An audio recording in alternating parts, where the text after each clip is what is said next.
I found that with depression, one of the most important things you could realize is that you're not alone. You're not the first to go through it. You're not gonna be the last to go through it. It was important to me to be something. It was important to me that I didn't fail. But by the way, and if I did fail, at least what was also important was the lesson. I'm David, welcome to Wise Vibes. Dwayne Johnson started off his career as a professional wrestler known as The Rock. Actually, one of my personal favorites growing up as a kid. He has been in over 40 different movies, and he's actually 48 years old right now, which is really hard to believe. In this video, I'm gonna share with you the 8 top rules for success by Dwayne Johnson. Starting off with number 1, know what you want. When I was 8 years old, I thought I was a combination of these guys. I thought I was a combination of Chuck Norris, Richard Pryor, Harrison Ford, and Rocky Balboa, and Harrison Ford from Indiana Jones. So I was like all these guys and Elvis Presley too, at 8, right? Pretty lofty ambition. Yes, exactly. So I knew at that time when I was 8, I wanted to be an entertainer, and I loved the idea of that and what it meant. And when I was 8, I saw Indiana Jones for the first time, and I loved that character. Like, wow, that guy was so heroic, and he kicked ass, and he... Rule number 2 is be yourself. I remember I had great angst every night before I went out because I was not able to be myself. Sensation of the year, Rocky Maivia, Intercontinental Champion, and yes, my very first WrestleMania, the biggest show of the year, the Super Bowl of wrestling. It's not just all luck, is it? Well, this is Rocky. That night, 20,000 fans started chanting "Rocky sucks." It was a sobering moment, and that was the beginning of the end of my initial run in the WWE. A few weeks later, I tore a tendon in my knee, and I was out for the rest of the summer. And I came to the realization before I went back that it wasn't me, personally, that they didn't like. It was that I wasn't being me. I wasn't being real. Wasn't being authentic. Who is this guy in wrestling who's smiling when he's getting beat? A few weeks later, I got a call from the WWE, and I spoke to Vince McMahon. He said, when you come back, we could continue to shove you down people's throats, or we could turn you heel because they want to boo you anyway. I said, I think it's a great idea. And I said, before we get off the phone, I have one request. I said, when I come back and we go live, I just need 2 minutes live, me talking to the audience live. 2 minutes is all I'm asking. He said, okay, you got it. A couple of weeks later, I came back. We were on live TV. I grabbed the microphone. Fans were already booing. They started chanting "Rocky sucks." In arenas across the country, I heard chants of "Rocky sucks." I said, I may be a lot of things. Well, Rocky Maivia is a lot of things, But sucks isn't one of them. but sucks isn't one of them. In that moment, The Rock was born.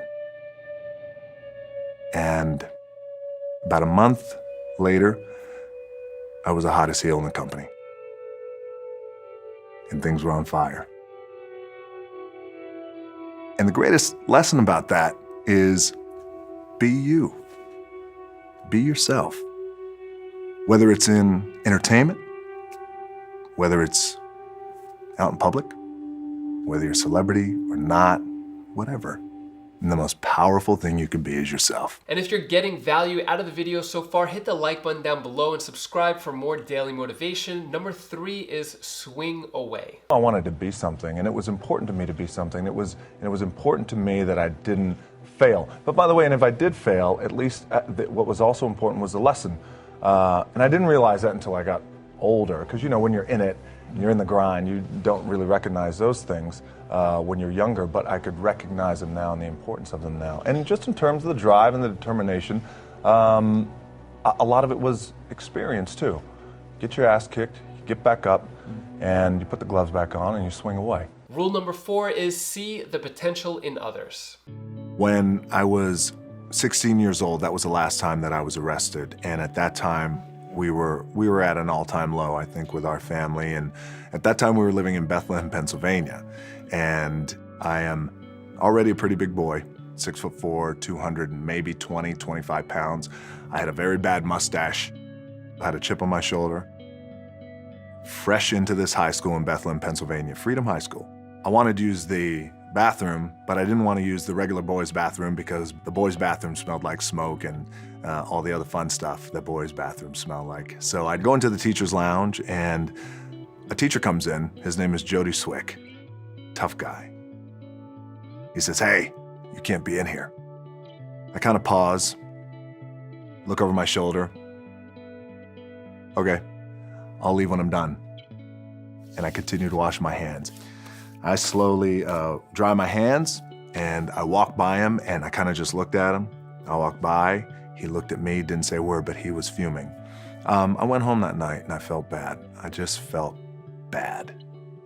Very next day, I found him and I went to see him in his class and I said, I just want to apologize for how I acted yesterday and I'm sorry. And I stuck my hand out and he looked at my hand and looked at me, looked at my hand again. He shook my hand. I'll never forget that shake. He wouldn't let it go. He said, "I want you to do something for me." "Yes." "I want you to come out and play football for me." I said, "Okay." He said, "All right. Have your word?" "Yeah, sure." "You got my word." I didn't think much of it. I thought, okay, yeah, play some football. Like playing football? Sure, it's cool. And I went out and I played football for Jody Swick, and he was our head football coach, and he became a father figure to me and a mentor. I fell in love with the game of football. My grades got better, and I started getting recruited from every college across the country. College coaches will come in. You say, "There he is, Dwayne Johnson, 6'4", 250. Plays both sides of the ball. Very aggressive." My thought process started to change. That's when I started thinking about goals and what I wanted to accomplish. And I love that man. I'll never forget the impact that he had in my life. And the reminder and my takeaway from that amazing relationship that I had was the empathy that he had for a punk kid who treated him so rudely and disrespectfully. He looked past that BS and said, "I believe in you and I want to turn you around." Oftentimes when I see kids and they have been labeled, "Oh, they're punk kids." True. But there's good in them. And we got to see that potential. And I enjoy that today, seeing the potential in kids just like he did, especially kids who are kind of wayward and have been going through it. I know what it's like. Rule number 5 is have fun. I love April Fools, but the thing about it is I love doing, but my April Fools runs the entire year. I see, yes. So I'm for similar. example, because it's like April Fools, everyone's expecting it. So this past, around Christmas time, we were getting ready to make a big announcement for a movie, and I called my agent. I was overseas, and I called my agent, Brad Slater. I woke him up in the middle of the night, and I was like, "Hey, man, I got to talk to you." He's like, "What's going on? What's wrong?" I said, "I don't know how it happened, but my cousin who was on tour with us," I said, "just got busted with prostitutes, and my name is attached to it now, and it's all getting ready to hit the press." He started freaking out. I was like, "Brad, are you okay?" He was getting emotional. "Oh my God, what are we gonna do?" "Okay, hold on." And he goes, "I'm gonna be calm in the pocket. I'm thinking about this, hold on." And I was like, "I don't know what to do. I think there's multiple prostitutes with this thing. There's a whole ring over here. It's unbelievable." Had him going and going and going, and finally I was like, "Oh, Brad." He's like, "What?" I was like, "December Fool."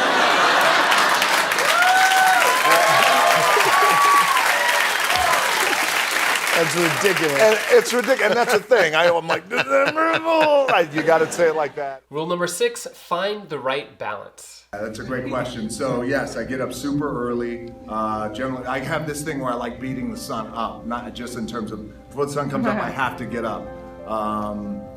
And how do I do it? It's just important to find balance, and I try and do things really that I really enjoy doing. And a lot of times, you know, it's like in life, right? Life brings like drama, and you got to deal with this person and a funky relationship here, and all these things. You try and just kind of balance them out as best I can. I got a great team around me, by the way, who really, really helps me well and allows for me to come in and work 12 hours a day, 14 hours a day, get up at 3 o'clock in the morning, send out an Instagram video where I'm talking to my cardio machine like a crazy maniac. Rule number 7, have an incredible work ethic. I always tell people, yes, I get up at crazy hours, whether it's 3 o'clock in the morning, by the way. When we were talking in London, I was getting up at 3 because I had to be on set by 7. So whatever time my call time is, and I tell this to studios and directors and our producers, whatever time my call time, so my call time is at 7, then you back your clock up 4 hours, and then that's when I get up and train twice. I'll get my cardio in and breakfast, and then I'll go hit the weights. Clanging and banging, we call it. Jack and iron. But like, what time do you go to bed? I mean, you might shoot really late at night. I'm averaging, on a movie, I'll average probably about 5 hours of sleep. Okay. And rule number 8, follow your heart. I found that with depression, one of the most important things you could realize is that you're not alone. You're not the first to go through it. You're not gonna be the last to go through it. And oftentimes it happens. You feel like you're alone, and you feel like it's only you, and you're in your bubble, and I wish I had someone at that time who could just pull me aside and, hey, it's gonna be okay. It's gonna be okay. So I wish I knew that. Just gotta remember. Hold on to that fundamental quality of faith. Have faith that on the other side of your pain is something good. After about a month and a half of staying in that little apartment and cleaning, I got a phone call from the head coach of the team who cut me, the head coach of the Calgary Stampeders. He called me and he said, hey, I know we cut you, but I'd like you to come back. I said, okay, I appreciate that, coach. Thank you very much. I'll think about it. And he said, okay, great. I hung up the phone, and my dad said, you gonna do it, right? I said, no, I don't think so. I think I'm done with that. And he goes, what? I said, my gut tells me I'm done. He said, what are you gonna do? I took a deep breath. I said, I'd like to get into the business. He said, what business? I said, the wrestling business. He said, you are throwing it all away. It is the worst mistake you will ever make. He said, you're ruining your career. I said, maybe I'll be no good. But I feel like in my heart I have to do this. And I either need you to train me or need you to not train me. My dad rose to the occasion. He said, I'll train you. And it wound up being one of the greatest chapters in my life. Let me know down in the comments below which success rule resonated with you most. I'm really curious. Let me know down in the comments below. I really like number 7. I'm going to leave you with this quote here. Success isn't always about greatness. It's about consistency. Consistent hard work gains success. Greatness Will Come by Dwayne Johnson. If you want some more motivation and inspirational videos, you could click this video over here or this playlist down over here, and I'll see you in the next video. Go work hard, be consistent, and greatness will come by your success. Hope you have an amazing day.